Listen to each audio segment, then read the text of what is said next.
Ote fatalo faile mai monga lo tatu tu ile matango le neiva yaso.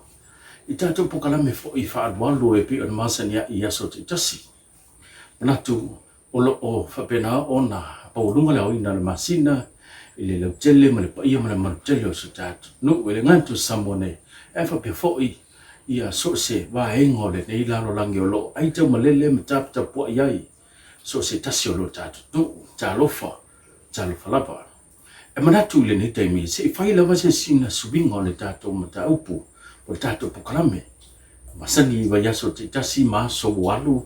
e fatata noi ni so tamari I manisi o vai ngolo tu pitean manatu se fai se subinga le ne yaso tato wasia nisi o tu langolo yai o nanga mata tua ale au fai businessi ai maise o le au fale tali malo po autorisi le so le na mau le avanoa e asi ai ia le palitani malo fa ngoina o le Coconut Beach Club mai le fio anga si umu le na fa pena na tuli muta ina o mai vaenga na o ia le tato se singa ma le tato poklame manatu ile lava sa ngana fa pena na fa muta dala te tase twai vaenga sa mbuli mawina ai le o le la tato tala me fa solo si le sila ma e mai mo me le tato video le po le tato wata le na poe I vaenga umalava o le neifal tali malo e fua I ai lau sila malau fai unga. Esi, pama ngai ai ka whaonga e, ia ngā mare ainga.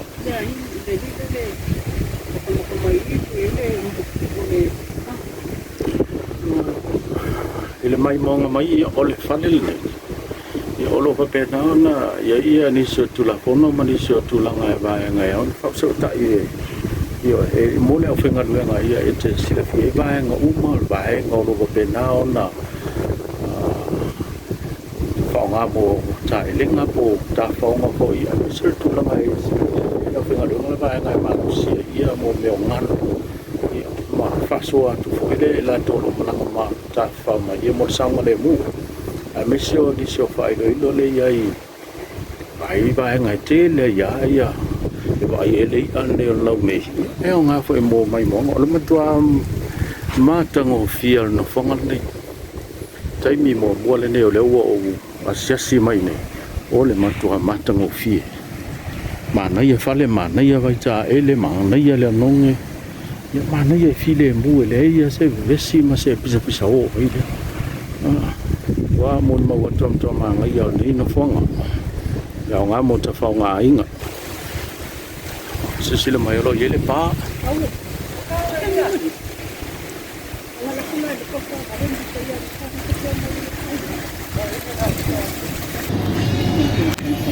ya se sila mai ni solo pengan wenga le nei yo la le ya lo pengan wenga nei o coconut no ai mo ko le ni utara ni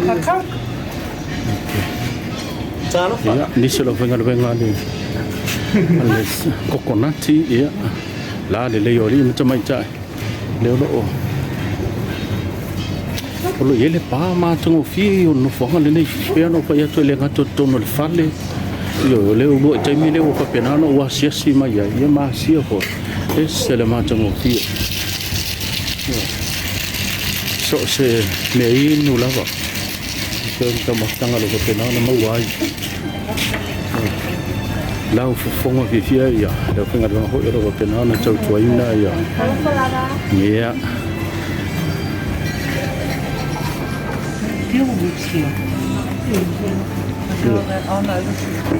no ve to lo i taimi le ile mai mo ngalo ta no o lo i taimi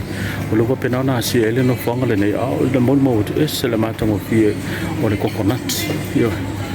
se lo male mata mo fie sto no fale fo lau vai nga umala ya lo pena na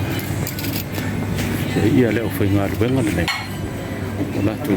ina ya malo asias mai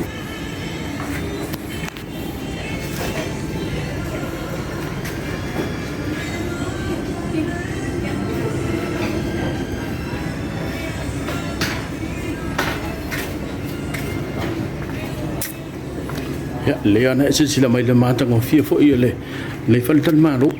yo fau fo le bainga mata ngo fiola to fo I fale mala to fo I ya bahenga mo le fa to sina ino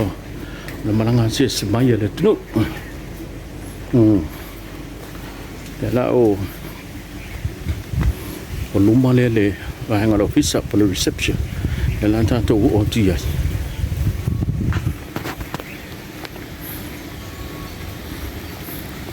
se tasina ta mai tai mai le fale nei le Coconut Beach Club ya o luma le reception ya ma fayona mo nga mai o tato malo ya ma tala non fa fisidi ai fo I mo se sosani me se le tele vai nga ya pe a fai te asia pe o fai tu tato tam sanga le nga I tu e se le matango fie te mi mo mo ne wa asia I el fil tal malo le nei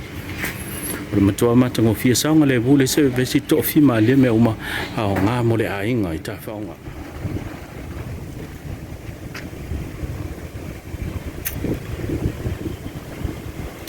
te le yo vai nga Fayona e la lai lungo lau nei ma fo nei mai fa sabiti ele e fa ma lu le samile ye ma lo ne ma talo fie ya e sia tu tala la fo ya e si va nga nai Fayana tau ma fa le fang ke mi pa lo la I lungo va nga nai te mai mo ma si le tu ma yo sabiti tau ma fa ya lo fang ai fi fa malu fo I le la to pu na ye ya lau lau em pe ona ya la le ai ya ta ma fa lo fang ya ba ba to fu le pu ma to mo fi le mo va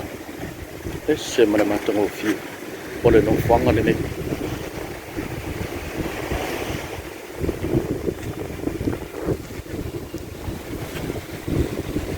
se pa inga foi tala to tu ya ya mo nge ma to fi mo ni sina fa e fo linga ese la bi to la pe ya le lupe ese fa la le tu le Coconut ya le Coconut Beach Club ale man se la se le o mo non tanto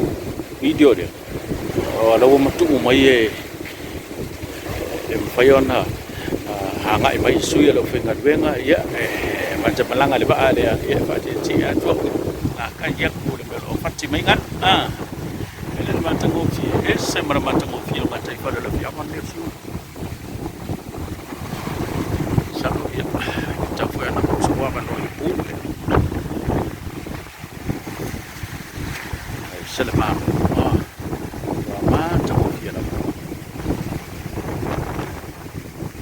Di chelo fenga wengal nei le Coconut Beach Club la le lau fonga fia tamai ta ilo papena na tau tua ina pe no fa ya tu tasile nei no fonga le foto au lua ya si ale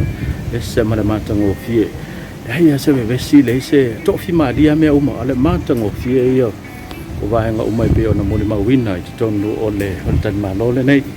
ya se tasio la ba yo lo no au ni te pali yo te sa mala fio au Kau sangat safat saya lo waitress ni fachan malo Coconut Beach Club ya te wo te fa lo ngoi le siu fonga moi mo na tau sala samo cha lo fa mai cha sala falava kalau ngopo fel fan ana ki ala manis o te fai na mo esa waitress le Coconut fa cha lo ba ya ni sio lo pa pena na malanga cha fa mai tu no mau lo pa pena na fa ngai na ko le nei tu tu mo le nei o nanga yo se ta sio to mai cha lo pa pena na fa ngai nga nei le pa te ba nga lo mo wei ya nei nu apa malos ya el bartender le o el sofa stand Antonio ya pese sofa Mexico le sofa te mai cha ile le longa duen nei le vai ngala patenda nei le pale nei le Coconut ma tango fie ia mu loi tai ia le pe ia tele ana mo le mawina ni so pertan ma lo tau langa manis je ane ia e se tu langa ma tango fie le wo ia mo le mawina pe nei ia le fale le nei ia ale Coconut ia nei le ki onga mani noi si umbo se te mea na tau nu ule o tau maptanga o lo mwhai ona o kaina tau maptanga I nei le o nanga le nei I awa ia e whangatau maka le paiona mate do se tātou nu wha ia o se le ua tātou o mai le whalital malone ar kokonati io I nei le fia o ngosi umu tasini whalital malo ua e fai si le pa ia o lo mai tau wi na le matango o fie wa se mai tūlanga nei ia ona sila ko ila ia matango o fie o whali ma kokonati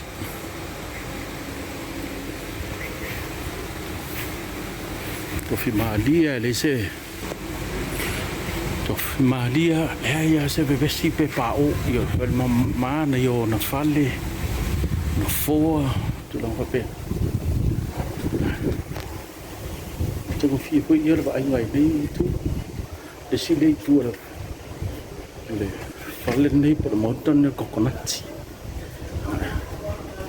mana ia tu lang pa fa ti no ia mo meo maftanga reunion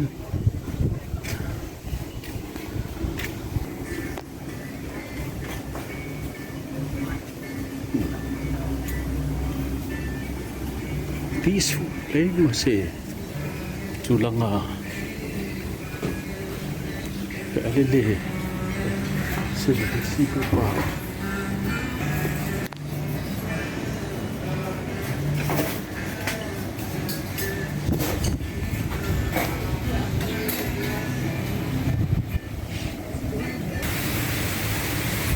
Wai le mantango fie. Se mana mana iole. Ol pel malone coconut. Wa mana ya sami mantango fie matulanga tale. Tua ba fi. Mana iole ngongele yai. Na iole mata fanga. Mana ya. E vai ta ele io se sila ma na yo falle nai mai ana fa ma ele ona e ma lo ai io sul ole te mi mo le o me falle per tal ma lo ne coconut ole ma tua ma na yo skating tele le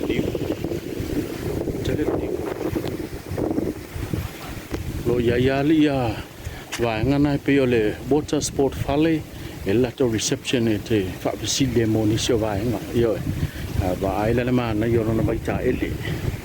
e se le male matango fia ni sio le malanga sia sima ia tunu mamao sa lo po fonta ia le ufa pena na sia le mana io le vai ta ele le to se lau pa se ne sole la tua ia I la wale tilo le Coconut Beach Club ole matua mana ia le sinai tu le mai mo atu nai tua mai o le baita ele na le mana na yo falle oi mai o sabiti te fa malua mai no fono foi no foi ma o mo ngai o mai on saudi fa lo le Coconut Beach Club Yo le si tu la le tato faltal malo poi le matango fi wa ma ngai ya sole wa ma ngai ya e ma va ai te va te fa ho le ma sing mian fa ngai tu ris yo va le ma le si tu la faltal malo le ne coconut le a fa ya la e fa fonga mai mo o wala ne MC le fale le ne fa ngai na coconut Beach Club o mai do ai ele ngata ta fa o le mana yo le e mal sabiti ya a le mana yo fo ilao ta fa nga mai mong ya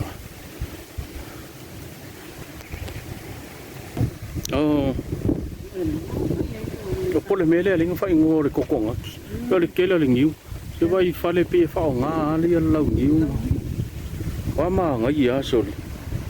kai mi mo le wo mai ko yi so o kwa ma ngai ya fa pe o le ku langa le ya ko ko ngaki pula. e se fo i se piko le la ma nga yo fo yo fale la fai ngol sam o ma yo sa vili le ai se pisa